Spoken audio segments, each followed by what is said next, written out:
రోమీలకు రాసినటువంటి పత్రిక 15వ అధ్యాయము 13వ వచనం. కాగా మీరు పరిశుద్ధాత్మ శక్తి పొంది విస్తారముగా నిరీక్షణ గలవారొగుటకు నిరీక్షణకర్తయగు దేవుడు విశ్వాసము ద్వారా సమస్తానందముతోనూ సమాధానముతోనూ మిమ్మును నింపునుగాక. చిన్న ప్రార్థన. పరిశుద్ధుడా మా దేవా, ఈ వాక్యం ద్వారా మీరు మాతో మాట్లాడండి. వాక్య గ్రహింపును మీరు మాకు అనుగ్రహించండి. ప్రభువా, నీ స్వరమును వినిపింప చేయమని యేసు నామమునందు ప్రార్థించి వేడుకుంటున్నాము తండ్రి, ఆమేన్. మీరు పరిశుద్ధాత్మ శక్తి పొంది విస్తారముగా నిరీక్షణ గలవారగుటకు నిరీక్షణకర్తయగు దేవుడు విశ్వాసము ద్వారా సమస్తానందముతోనూ సమాధానముతోనూ మిమ్మును నింపునుగాక. ఎందుకు పరిశుద్ధాత్మ దేవుని యొక్క శక్తి మనకు కావాలి అంటే, మనలో విస్తారముగా నిరీక్షణ విశ్వాసము కలగాలని. వాటి ఫలితం ఏంటి అంటే ఆనందము, సమాధానం. మన జీవితాల్లో సమాధానము, సంతోషము, ఆనందము, నిరీక్షణ విస్తారముగా ఉండాలని దేవుడు మనల్ని రక్షించుకున్నాడు. అయితే మన జీవితాలలో ప్రభువు ఆశించినట్లుగా ఆనందము, సమాధానము, నిరీక్షణ ఉంటున్నాయా? ఒకసారి మనం దేవుని వాక్యం ద్వారా పరిశీలన చేసుకుందాం. లేనట్లయితే, ఉంటే దేవునికి స్తోత్రం, లేనట్లయితే కారణాలేంటి, లేకపోవడానికి కారణాలేంటి ఒకసారి మనం చూద్దాం. యోహాను రాసినటువంటి మొదటి పత్రిక, అపోస్తలులు రాసినటువంటి ఆఖరి పత్రికలు ఇవి. అపోస్తలులు చేసినటువంటి పరిచర్యలో సంఘానికి రాసినటువంటి ఆఖరి లేఖలు. యోహాను రాసినటువంటి 3 పత్రికలు, యోహాను సువార్త. అప్పటికి 90 సంవత్సరముల వయసులో ఉన్నాడు యోహాను భక్తుడు, అపోస్తలుడైనటువంటి యోహాను. అంటే 60 సంవత్సరముల ఆత్మీయ ప్రయాణం. అప్పుడు రాసినటువంటి పత్రిక, మొదటి పత్రిక, మొదటి అధ్యాయము 3వ వచనం చదువుకుందాం. మాతో కూడా మీకును సహవాసము కలుగునట్లు మేము చూచిన దానిని, వినిన దానిని మీకును తెలియజేయుచున్నాము. మన సహవాసమైతే తండ్రితో కూడాను ఆయన కుమారుడైన యేసుక్రీస్తుతో కూడాను ఉన్నది. ఎందుకు రాస్తున్నామంటే మేము మీకు ఈ లేఖను, యోహాను భక్తుడు అంటున్నాడు, మేము ఎందుకు ఈ లేఖ రాస్తున్నాము అంటే, మాతో కూడా మీకును సహవాసము కలుగునట్లు, మనకు దేవునితో సహవాసం కలుగునట్లు మేము మీకు ఈ లేఖను రాస్తున్నాం అంటున్నాడు యోహాను భక్తుడు. మాకు దేవునితో సహవాసం ఉండినట్లుగా మీకును మాకును సహవాసం ఉండాలి, మనకు దేవునితో సహవాసం ఉండాలి. చూడండి, సహవాసం అనేది కేవలము విశ్వాసుల మధ్య ఉండేది మాత్రమే కాదు, మనకందరికీ సహవాసం ఉండాలి, మనందరికీ దేవునితో సహవాసం ఉండాలి. ఎలాగైతే సిలువలో అడ్డకొయ్య, నిలువు కొయ్య ఉండినట్టు, ఈ అడ్డకొయ్య ఏమో మనకు ప్రజలందరితో లేదా విశ్వాసులందరితో సహవాసము, ఈ నిలువు కొయ్య దేవునితో సహవాసం. మనకు దేవునితో సహవాసం ఉండాలి, విశ్వాసులతో సహవాసం ఉండాలి. దేవునితో సహవాసం లేకుండా కేవలం విశ్వాసులతో సహవాసం ఉంటే అది సమాజం అయింది కానీ దేవుని సంఘం కాదు. లేకపోతే ఓన్లీ విశ్వాసులతో మాత్రమే సహవాసం ఉండి దేవునితో సహవాసం లేకపోతే అది క్లబ్ అయింది. విశ్వాసులతో సహవాసం లేకుండా దేవునితో సహవాసం మాత్రమే ఉంటే అదేమో సమాజం అయింది. ఈ రెండు దేవుని సంతోషపెట్టేవి కావు. మనము సంఘంగా ఉండాలి అంటే మనందరికీ సహవాసం ఉండాలి, దేవునితో సహవాసం ఉండాలి. అలా ఉంటే ప్రయోజనం ఏంటి? ఇప్పుడు ఆ నెక్స్ట్ వచనంలో చెప్తున్నాడు చూడండి. మన సంతోషము పరిపూర్ణమవుటకై. ఎందుకంట ఎప్పుడు మనకు సంతోషం పరిపూర్ణమవుతుంది? మనకందరికీ సహవాసం ఉండాలి, మనందరం సహవాసం కలిగి ఉండాలి, మనమందరము దేవునితో సహవాసం కలిగి ఉండాలి. అప్పుడు మన సంతోషం పరిపూర్ణమవుతుంది. అప్పుడు మనలో సమస్త ఆనందం ఉంటుంది, అప్పుడు మనలో సమస్త సంతోషం ఉంటుంది, సమాధానం ఉంటుంది, పరిపూర్ణ ఆనందం ఉంటుంది. ఇప్పుడు ఈ కాంటెక్స్ట్లో ఒకసారి చూద్దాం. మీరు పరిశుద్ధాత్మ ద్వారా శక్తి పొంది విస్తారముగా నిరీక్షణ గలవారొగుటకు నిరీక్షణకర్తయగు దేవుడు విశ్వాసము ద్వారా సమస్తానందముతోనూ సమాధానముతోనూ మిమ్మును నింపునుగాక. మనమందరము సహవాసము కలిగి దేవునితో సహవాసం కలిగి ఉండడానికి పరిశుద్ధాత్మ యొక్క శక్తి మనకు కావాలి. విశ్వాసము ద్వారా కలిగే నిరీక్షణ మనలో ఉండాలి. అవి ఉంటేనే మన మధ్య సహవాసం ఉంటుంది, మనకు దేవునితో సహవాసం ఉంటుంది. అప్పుడు మనలో సంతోషం ఉంటుంది, ఆనందం ఉంటుంది, నిరీక్షణ ఉంటుంది. ఎప్పుడు కృంగిపోం, ఏ సందర్భంలో కూడా నిరాశపడం, నిరీక్షణ ఉంటుంది. ఎందుకు మనము దేవునితో సహవాసం కలిగి ఉండలేకపోతా ఉన్నాం? ఎందుకు ఇటువంటి జీవితాన్ని కలిగి ఉండలేకపోతా ఉన్నాం? మంచి ఆనందము, సంతోషము, సమస్తానందము, సమాధానము మనలో ఎందుకు ఉండడం లేదు? నిరీక్షణ మనలో ఎందుకు ఉండడం లేదు? పరిశుద్ధాత్మని శక్తిని ఎందుకు మనం పొందుకోలేకపోతా ఉన్నాం? మీరు పరిశుద్ధాత్మ శక్తి పొంది, యేసుప్రభు వారు క్రొత్త నిబంధన సంఘానికి ఇచ్చినటువంటి వాగ్దానం ఏంటి అంటే, మీరు పరిశుద్ధాత్మ శక్తి పొంది యోదయ, యెరూషలేము, యోదయ, సమరయ, భూదిగంతముల యందంతటను నాకు సాక్షులుగా ఉంటారు. పరిశుద్ధాత్ముడు మీ మీదకి వచ్చినప్పుడు మీరు శక్తిని పొందెదరు గనుక యెరూషలేములోను, యోదయలోను, సమరయ యందంతటను భూదిగంతముల వరకును నాకు సాక్షులుగా ఉంటారు. దేవునికి సాక్షులంగా మనం ఉండాలి అంటే క్రీస్తు యేసు యొక్క జీవితం కలిగి ఉండాలి. మనం ఆయనలో ఏనాడైనా విచారం ఉందా? ఏనాడైనా నిరాశ ఉందా? ఏనాడైనా సమాధానం లేని జీవితం ఉందా క్రీస్తులో? ఆయన పరిపూర్ణమైన సంతోషం కలిగినటువంటి వాడు. సిలువలో ఉండినప్పుడు సైతము తనను సిలువ వేస్తున్న వారిని సైతము క్షమించగలిగేంత సమాధానం ఆయనలో ఉంది. అంతటి సంతోషం ఉంది, అంతటి శాంతి. నా శాంతినే మీకు అనుగ్రహిస్తున్నాను అన్నాడు. మరి మనకెందుకు ఉండట్లేదు? అంత శాంతి ఎందుకు ఉండటం లేదు మన జీవితాల్లో?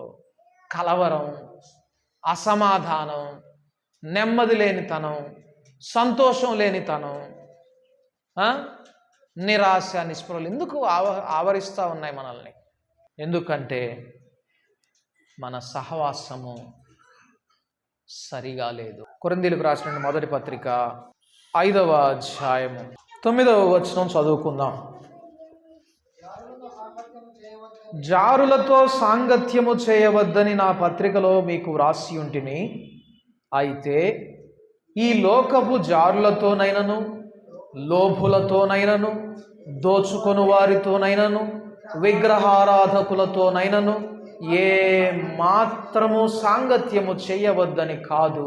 అలాగైతే మీరు లోకములో నుండి వెళ్ళిపోవలసి వచ్చును కదా.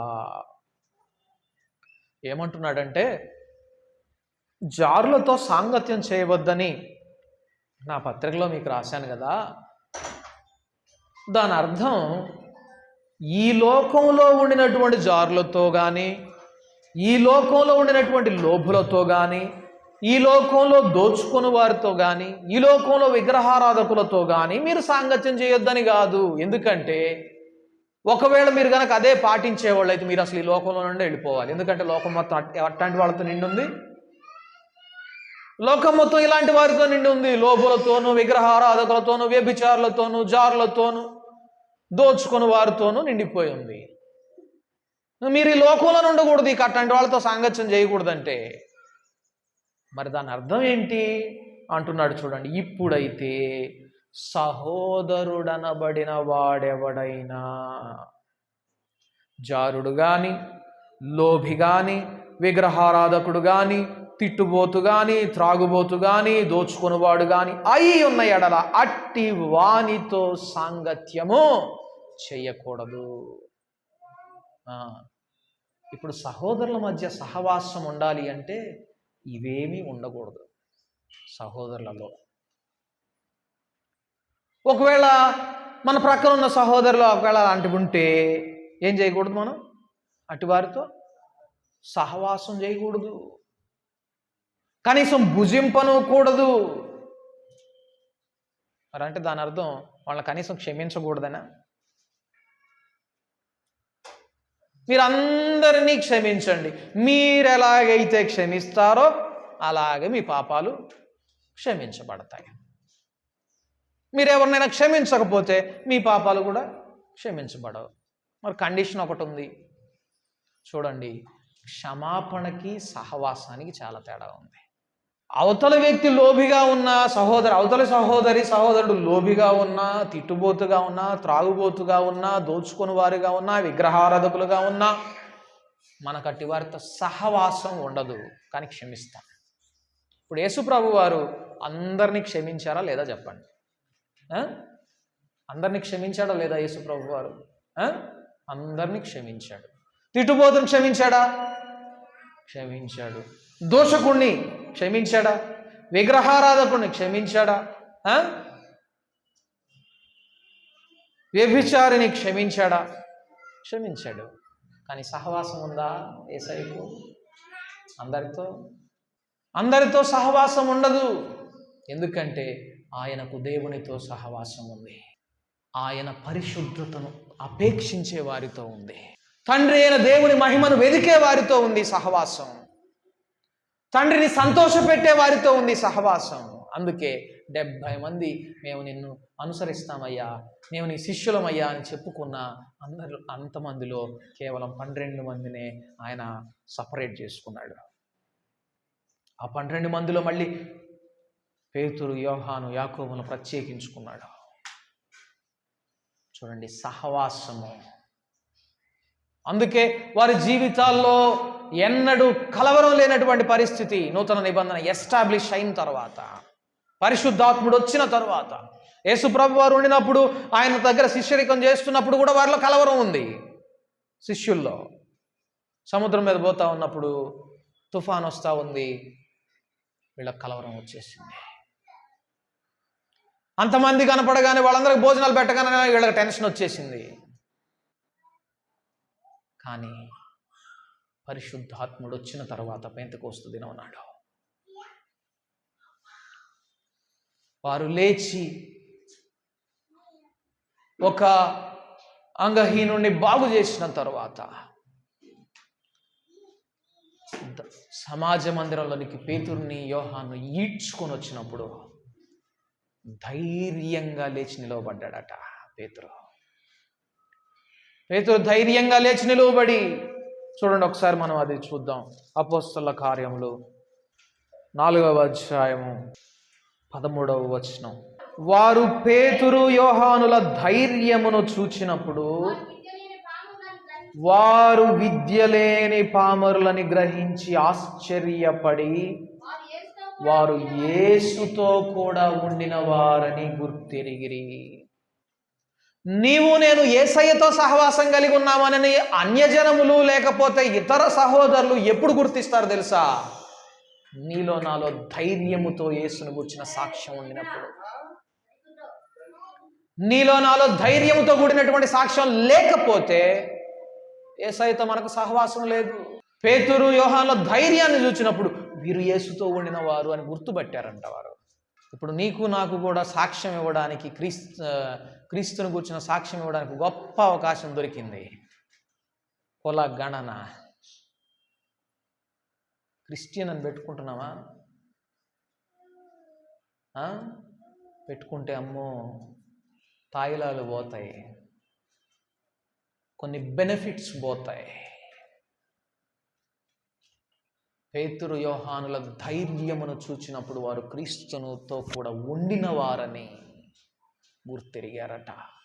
ధైర్యముగా మీరు కూడా సాక్ష్యం ఇస్తే మీరు క్రీస్తుతో కూడా ఉన్నవారని లోకం గుర్తెరుగుతుంది తెలుసా? అటు వాళ్ళు ఇచ్చే సాక్ష్యం ఏంటో తెలుసా? మా దగ్గర ఇవ్వడానికి వెండి బంగారాలు లేవు, మాకేముందంటే యేసు ఉన్నాడు మాలో, ఆయన పక్షవాయువు కలిగిన వాడినైనా బాగు చేస్తాడు, చనిపోయిన వాడినైనా బ్రతుకు లేపుతాడు, పాప కూపంలో ఇరుక్కుని నాశన మార్గంలో ఉన్నవాడినైనా ఆయన రక్షిస్తాడు. అన్నిటికీ చాలిన దేవుడు. చూడండి, దేవుని రాకడ సమీపంగా ఉంది. పేతురు యోహానుల్లాగా లేచి నిలబడి ఈ నామముననే మీకందరికీ రక్షణ, మనకందరికీ రక్షణ అని ప్రకటించే వారి కోసం సమయం ఎదురు చూస్తూ ఉంది, కాలం ఎదురు చూస్తూ ఉంది. ఎంతమంది ధైర్యంగా నేను క్రైస్తవుడను, నేను క్రీస్తుతో కూడా ఉన్నవాడను అని ఒప్పుకుంటారు? క్రీస్తుతో సహవాసం కలిగిన వారు. ఇటు వారికి ఈ లోకము యోగ్యమైనటువంటిది కాదు. ఎందుకంటే వారు శాశ్వతమైన నిరీక్షణ వారిలో ఉన్నది. ఆ నిరీక్షణ కలుగజేసింది ఎవరు? వారిలో పరిశుద్ధాత్మ దేవుడు. శాశ్వతమైనటువంటి జీవితం మీద వారి దృష్టి ఉంది. ఈ భూమి మీద వారి యాత్రా దినములు ఎంతకాలం అంటే ఒక్క పూట వంటిది. దేవుని దృష్టికి 1000 సంవత్సరాలు ఒక దినం వలె ఉంటే, ఆ ఒక దినంలో ఒక పూటలాగా ఒక మనుషుని ఆయుష్కాలం ఉంటుంది. ఇటు వారికి ఈ ఒక్క పూట కూటి కొరకు నేను నా జ్యేష్ఠత్వపు హక్కును అమ్ముకోను. క్రైస్తవుడు అలాగుంటాడు. అట్టి సాక్ష్యం ఉంటుందా మనలో? క్రీస్తుతో సహవాసం మనలో ఉంటే ధైర్యంగా ఎట్టి పరిస్థితిలోనైనా మనం నిరీక్షణ గలవారమై క్రీస్తు యేసు నామమును ఒప్పుకుంటాం. ఎందుకు రాస్తున్నానో తెలుసా మీకు ఈ లేఖనం? మీ సంతోషం పరిపూర్ణమవ్వాలి. మీ సంతోషం ఏదో వస్తువుల వల్ల వచ్చింది కాదు, మీ సంతోషం ఏదో తాయిలాల వల్ల వచ్చింది కాదు, మీ సంతోషం ఏదో కొన్ని బెనిఫిట్స్ వల్ల వచ్చింది కాదు. మీ సంతోషము పరిపూర్ణమైన సంతోషం, అది క్రీస్తు వద్ద నుండి వచ్చింది. అలాగా మీ సంతోషం పరిపూర్ణం అవ్వాలంటే మనకందరికీ సహవాసం ఉండాలి, మనకు దేవునితో సహవాసం ఉండాలి. దేవునితో సహవాసం లేకుండా చేసేది ఏంటంటే మొట్టమొదటిది కల్మషమైన మనస్సాక్షి. కల్మషమైన మనస్సాక్షిని సరి చేసుకుంటున్నారా? దేవునితో సహవాసం దెబ్బకు తినకూడదని చెప్పని మనస్సాక్షి హెచ్చరించినప్పుడు వెంటనే సరి చేసుకుంటున్నారా? చూడండి, మనస్సాక్షిని సరి చేసుకోవడాన్ని, సత్యమును వెంబడించడాన్ని, వేషధారణను ధిక్కరించడాన్ని, తిరస్కరించడాన్ని దేవుడు దేనితో పోల్చాడు అంటే మత్తయి సువార్త 7వ అధ్యాయం 3వ వచనం. నీ కంటిలోనున్న దూలమునెంచక నీ సహోదరుని కంటిలోనున్న నలుసును చూచుటయేలా? నీ కంటిలో దూలముండగా నీవు నీ సహోదరుని చూచి నీ కంటిలోనున్న నలుసును తీసివేయనిమ్మని చెప్పనేలా? వేషధారి, మొదట నీ కంటిలోనున్న దూలమును తీసివేసుకునము, అప్పుడు నీ సహోదరుని కంటిలోనున్న నలుసును తీసివేయుటకు నీకు తేటగా కనబడును అని చెప్తూ పరిశుద్ధమైన దాన్ని కుక్కలకు పెట్టొద్దు అన్నాడు. చూడండి, మనము సహవాసము కలిగి ఉండడానికి ప్రయత్నం చేస్తూ, దేవునితో సహవాసం కలిగి ఉండడానికి ప్రయాసపడుతూ, మనమంట ఎదుటివాని కంటిలో ఉన్న నలుసు తీయడానికి ప్రయత్నిస్తూ మన కంటిలో ఉన్న దూలాన్ని మాత్రం అట్లాగే పెట్టుకుంటే మనం ఏమవుతామంట? వేషధారులం అవుతామంట. పరిశుద్ధమైన దాన్ని కుక్కల ఎదుట పెట్టేవారం అవుతామంట. తెలుసా? ముందేం చేయాలి మరి? నీ కంటిలో ఉన్న దూలం తీసేసుకో, నీ మనస్సాక్షిని ముందు సరి చేసుకో దేవునితో. దేవునితో నీ సహవాసాన్ని సరిగా పునరుద్ధరించుకో. ఆ కట్ అయిపోయినటువంటి టెలిఫోన్ లైన్ను సరి చేసుకో, ముందు రీకనెక్ట్ చేసుకో. అప్పుడు నీ సహోదరులకు సహవాసాన్ని నేర్పించు. అప్పుడు దేవుడు సమాధానంతో, సంతోషంతో, సమస్త ఆనందంతో మిమ్మల్ని నింపుతాడు. ఎందుకు దేవుడు కంటితోనే పోల్చాడో తెలుసా? మన దేహంలో నిత్యము క్లీన్గా ఉంచుకునే ఒకే ఒక్క అవయవం ఏంటో తెలుసా? కన్ను. నిత్యము క్లీన్గా పెట్టుకోవాలని ప్రయత్నం చేస్తూ ఈ కన్ను ఊరికే ఆ కంటి రెప్ప మూస్తూ ఉంటుంది. ఏదైనా నలుసుబడిందంటే వెంటనే కన్ను నీరుని సెక్రీట్ చేసి ఆ నలుసు ఆ కంటి నీటి ద్వారా నేను బయటకు పోగొట్టుకోవాలని ప్రయత్నం చేస్తుంది. మన మనస్సాక్షి అంత నిష్కల్మషంగా ఉంచుకోవాలని. కొన్ని రోగాల్లో ఉదాహరణకు కుష్ఠవ్యాధి వస్తే శరీరము ప్రతిస్పందించదు, చచ్చుబడిపోతాయి, స్పర్శను కోల్పోతాయి, రెస్పాన్స్, నాడీ వ్యవస్థ దెబ్బతింటుందన్నమాట. కంటికి పక్షవాయువు వచ్చినప్పుడు ఏం జరుగుతుందంటే ఈ కన్ను అంట మూతపడదట. ఈ కన్ను మూతపడకపోతే ఏమవుతుందంటే దృష్టి పోయిద్దంట కంటికి. అందుకని ఏం చేస్తారో తెలుసా? ఈ దేహంలో ఇంకెక్కడైనా మంచి, అంటే సపోజ్ ఇటు పక్కన కనుక పక్షవాయువు వస్తే ఇటు పక్కన బాగానే పనిచేస్తుంటుంది, ఈ కండరాన్ని ఒకదాన్ని తీసుకొచ్చి అంట ఈ నోటి ద్వారానో ఈ రైట్ సైడ్ ఉన్న ఈ చెంపలో ఉన్న కండరాన్ని తీసి దీనికి కనెక్ట్ చేస్తారంట. ఈ కన్ను ముయ్యాలనుకున్నప్పుడల్లా ఈ కండరాన్ని కదిలించాలంటే ఇట కొరకడమో దీన్ని కదిలియడమో చేయాలి. అప్పుడు ఈ కంటి రెప్ప మూతపడుతుంది. అలా జరగడం వల్ల ఏమవుతుంది? ఈ కన్ను దృష్టి పోదు. చూడండి, సహవాసం వలన మనకు దొరికే గొప్ప భాగ్యం ఏంటంటే తెలుసా? ఇలాగా మనస్సాక్షిని నిష్కల్మషంగా ఉంచుకోవడానికి దేవుడు దారి చూపిస్తాడు. అందుకే మనము సహవాసం కలిగి ఉండాలి, మనకు దేవునితో సహవాసం ఉండాలి. అలా లేకపోతే మనస్సాక్షి దెబ్బతింటుంది. చిన్నగా ఈ జీవితం పరిశుద్ధాత్మని స్వరానికి ప్రతిస్పందించడం ఆపివేస్తుంది. పరిశుద్ధాత్మని యొక్క స్వరానికి లోబడడం, వినడం ఎప్పుడైతే ఆగిపోతుందో మన జీవితం పరిశుద్ధాత్మని ద్వారా వచ్చేటటువంటి ఆనందము, సమాధానము, సంతోషము, శాంతి లేకుండా తయారవుతుంది. కానీ యేసు ప్రభువారు అందుకొరకు కాదు మనల్ని రక్షించుకుంది. ఆయన మనల్ని రక్షించుకున్నది మనము పరిశుద్ధాత్మ ద్వారా శక్తి పొంది విస్తారముగా నిరీక్షణ గలవారమై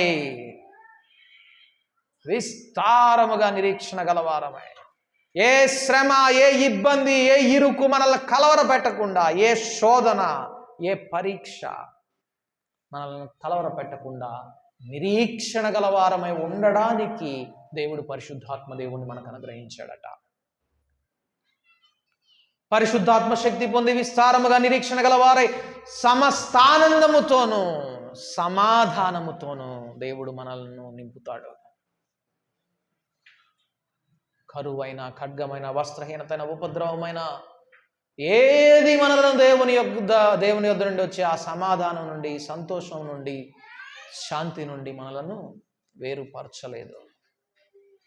ఇటు జీవితం మనకందరికీ కావాలి అంటే మన మనస్సాక్షి ఎప్పుడు కూడా నిష్కల్మషంగా ఉండాలి. మన మనస్సాక్షి దేవుని యొక్క స్వరానికి ప్రతిస్పందించేదిగా ఉండాలి. దేవునితో సహవాసం కలిగిన జీవితం మనకు ఉండాలి. అంతేకాదు, అట్టి జీవితాన్ని కోరుకునే వారందరితో సహవాసం మనలో కలిగి ఉండాలి. అట్టి వారమైతే దేవుడు వాగ్దానం చేసినట్లుగా ఆయన యొక్క సమాధానాన్ని, శాంతిని, సంతోషాన్ని మనకు అనుగ్రహిస్తాడు. అటు జీవితాలను దేవుడు మనకు అనుగ్రహించును గాక. ప్రార్థన చేసుకుందాం. పరిశుద్ధుడా మా తండ్రి, నీకు వందనాలు, స్తోత్రాలు. ప్రభువా, మా దేవా, పరిశుద్ధాత్మ శక్తి పొంది మేమందరము విస్తారముగా నిరీక్షణ గలవారమై విశ్వాసము ద్వారా సమస్త ఆనందమును, సంతోషమును మేము కలిగి ఉండాలని ప్రభువా పరిశుద్ధాత్మదేవుని మీరు మాకు అనుగ్రహించారు. అయితే మేము నీతో సహవాసము కలిగి ఉండలేక ప్రభువా మేము పోగొట్టుకుంటున్నాం. ధైర్యముగా నిన్ను గురించి సాక్ష్యం ఇవ్వలేక పోగొట్టుకుంటున్నాం ప్రభువా. అట్టి అల్పులంగా మమ్మలను మీరు ఉండనివ్వవద్దు, కనికరించండి. ఇదిగో పేతురు, యోహానులు ధైర్యముతో నిన్ను గురించి సాక్ష్యం ఇచ్చినప్పుడు వారు విద్య లేని పామరులని ఎరిగి వారి యొక్క ధైర్యాన్ని చూచి వారు యేసుతో కూడా ఉన్నవారని వాళ్ళు గుర్తెరిగారంట ప్రభువా. తండ్రి, మేము కూడా క్రీస్తుతో ఉన్నవారమని ఈ లోకం గుర్తెరగాలి అంటే పరిశుద్ధాత్ముని వలన కలిగే ధైర్యం మాలో ఉండాలి. పరిశుద్ధాత్ముని వలన వచ్చే నిరీక్షణ మాలో ఉండాలి. నీ వలన వచ్చే శాంతి సమాధానం మాలో ఉండాలి, ఆనందం మాలో ఉండాలి. మా సంతోషం సంపూర్ణముగా ఉండాలంటే మాకు నీతో సహవాసం ఉండాలి. మేమందరము సహవాసం కలిగి ఉండాలి. ప్రభువా, సహోదరుడు అనబడిన వాడెవడైనా మీలో లోభి కానీ, తిట్టుబోతు కానీ, త్రాగుబోతు కానీ, విగ్రహారాధకుడు కానీ, దూషకుడు కానీ, జారు కానీ అయి ఉన్న ఎడల అట్టివానితో మీరు సహవాసం కలిగి ఉండొద్దు. అట్టివారిని మీరు క్షమించండి, కానీ అట్టివారితో మీరు సహవాసం కలిగి ఉండొద్దు అని నీ వాక్యం హెచ్చరిస్తూ ఉండగా ప్రభువా, మా సహవాసం ఎవరితో ఉంది? మా సహవాసం నిజముగా పరిశుద్ధతను అపేక్షించే సహోదరులతో ఉన్నదా, లేక లోకమును ప్రేమించే వారితో ఉన్నదా? దేవునితో మేమందరము సహవాసం కలిగిన వారమై తండ్రి, నీ యొద్ద నుండి వచ్చే ఈ సమాధానాన్ని, సంతోషాన్ని, ఆనందాన్ని ప్రభువా కలిగిన వారమై, గొప్ప నిరీక్షణ గల వారమై నిన్ను ఎదుర్కొనే గుంపులు మేమందరం ఉన్నట్లుగా తండ్రి నీ కృపను మాకు అనుగ్రహించమని యేసు నామమునందు ప్రార్థించి వేడుకుంటున్నాము తండ్రి. ఆమేన్.